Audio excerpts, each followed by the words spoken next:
तो फ्रेंड्स, हम लोग अभी पढ़ने वाले हैं रिस्पायरेशन। What is respiration? तो हम आपको बताते हैं, इसको गौर से देखिए। Respiration is the process of transfer of oxygen from the atmosphere to tissue and transfer of CO2 from the tissue to the air. Respiration क्या है?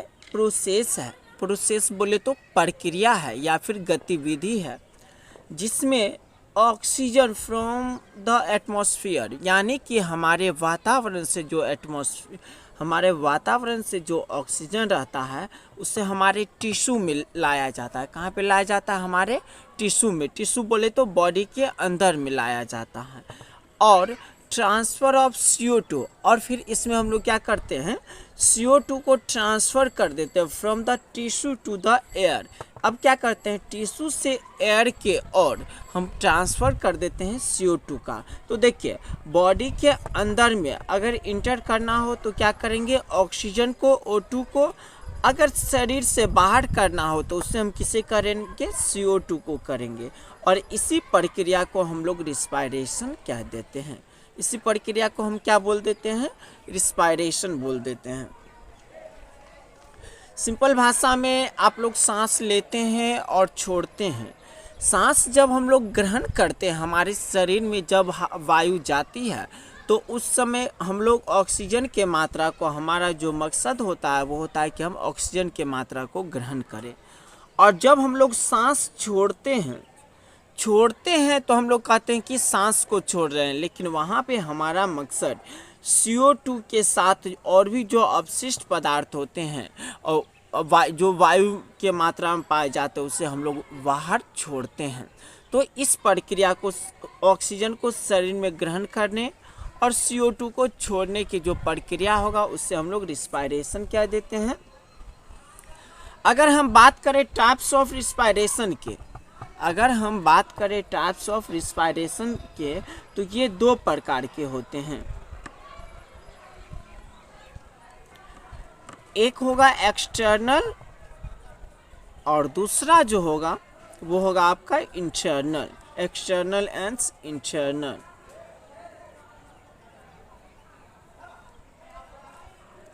तो रिस्पायरेशन जो है वो मुख्य रूप से दो प्रकार के होते हैं, external respiration and internal respiration. External respiration में हम लोग क्या करते हैं, रिसीव करते हैं O2 को। O2 को हम लोग क्या करते हैं, रिसीव करते हैं। O2 को हम लोग रिसीव करते हैं कहाँ से, तो एयर से। एयर से हम लोग O2 को रिसीव करते हैं। और कहाँ पे, तो ब्लड में। कहाँ पे, तो ब्लड में। एयर से एक्सटर्नल रिस्पायरेशन में हम लोग एयर से O2 को रिसीव करते हैं ब्लड में,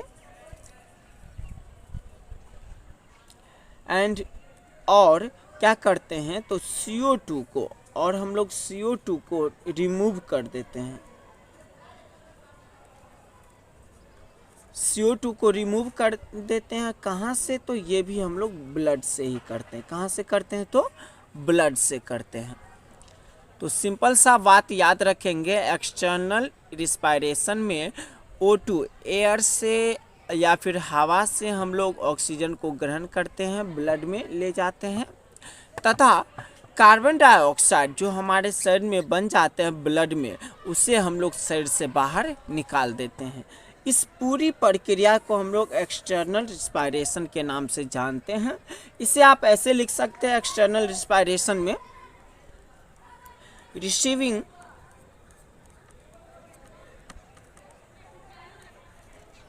of the O2 from the air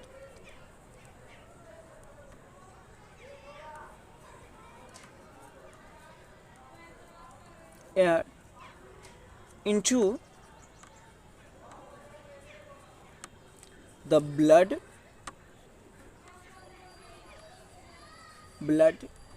and the removal of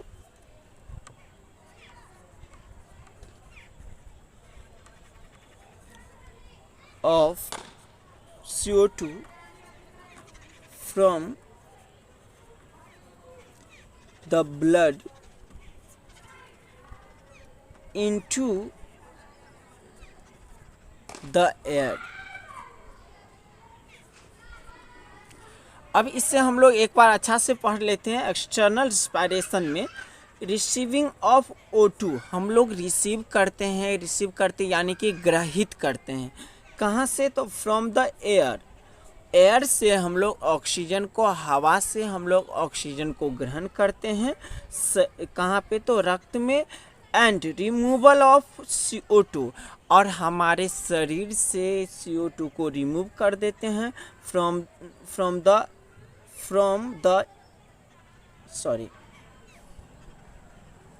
the blood into the air, from the blood into the air. तो अब देखिए, ऑक्सीजन को हवा से लेने और कार्बन डाइऑक्साइड को ब्लड से रिमूव करने की जो प्रक्रिया है उससे हम लोग नॉर्मली एक्सटर्नल रिस्पायरेशन कह देते हैं। इसे क्या कहेंगे? एक्सटर्नल रिस्पायरेशन कहेंगे। तो नेक्स्ट हम लोग पढ़ने वाले हैं अभी इंटरनल रिस्पायरेशन। और इंटरनल रिस्पायरेशन में क्या होगा?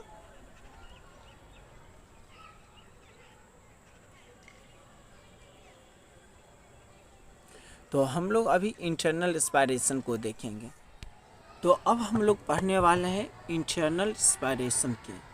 देखिए, इंटरनल रिस्पायरेशन में क्या है, जैसे हम एक्सटर्नल रिस्पायरेशन में देखे थे, जब हम बाहर से ऑक्सीजन को ग्रहण करते हैं हमारे ब्लड में।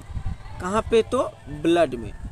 तो जैसे हम अपने बाहर से ऑक्सीजन को ब्लड में ग्रहण करते हैं, एट द सेम टाइम इसी वक्त ब्लड जो होता है, ब्लड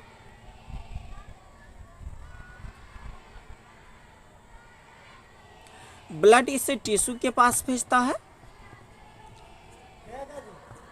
हाँ, तो ब्लड इसे टिश्यू के पास भेजता है। अब इस कंडीशन में क्या होता है, CO2 जो आपके ब्लड के पास पाया जाता है। कहाँ पे? तो ब्लड के पास। और इसी के पास एक पदार्थ रहता है, प्रोटीन रहता है, जिसे हम लोग हीमोग्लोबिन कहते हैं।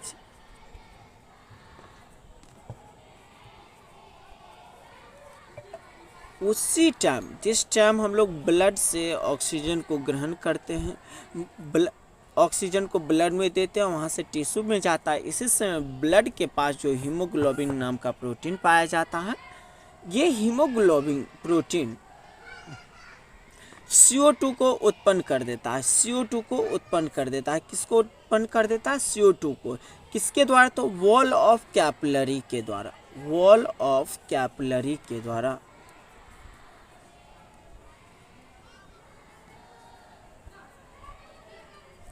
इस पूरे प्रक्रिया को हम लोग इंटरनल रिस्पायरेशन कहते हैं। देखिए, बाहर से ऑक्सीजन लिए ब्लड में गया, ब्लड टिश्यू तक भेजता है, तो ये टिश्यू के पास भेजेगा। यहाँ तक हुआ आपका एक्सटर्नल रिस्पायरेशन। लेकिन ब्लड के पास जो ये हीमोग्लोबिन पाया जाता है, वो क्या उत्पन्न कर देगा? CO2।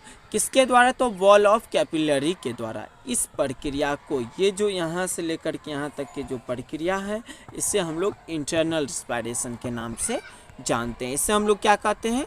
इंटरनल रिस्पायरेशन कहते हैं। तो अब देखिए, अब हम इसका डिफिनेशन आपको लिख देते हैं इंटरनल में।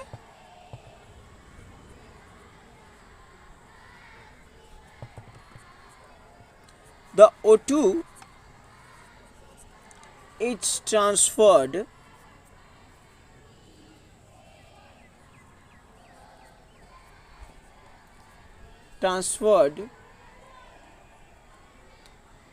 from the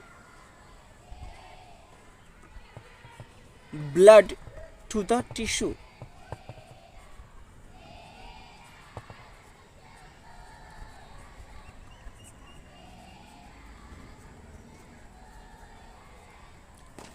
Of the body.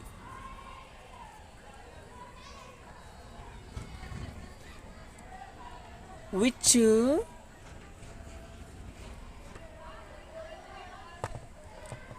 at the same time give up CO2 via the hemoglobin.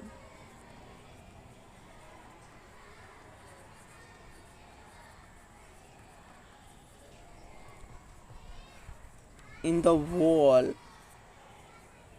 walls of the capillaries.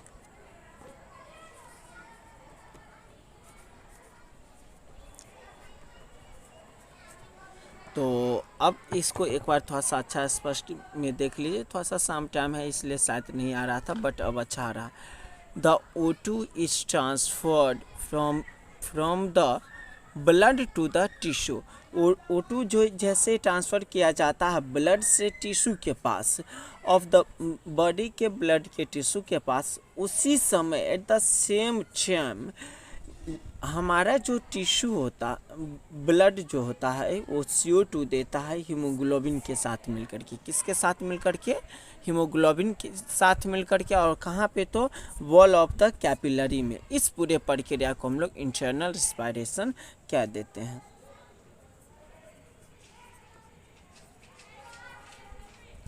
तो इस प्रक्रिया को हम लोग इंटरनल रेस्पिरेशन कह देते हैं। अब ये पूरा प्रोसेस है, आप इसे देख सकते हैं। बाय द वे मैं आपको बताते चलूँ कि अगर वीडियो आपको पसंद आएगा तो इसे लाइक कीजिएगा, और मैं कोशिश करूँगा कि अब जो है थोड़ा मॉर्निंग टाइम में वीडियो बनाए ताकि इसका क्वालिटी बेटर हो और आप लोगों को पसंद भी आए। Thank you for watching my video.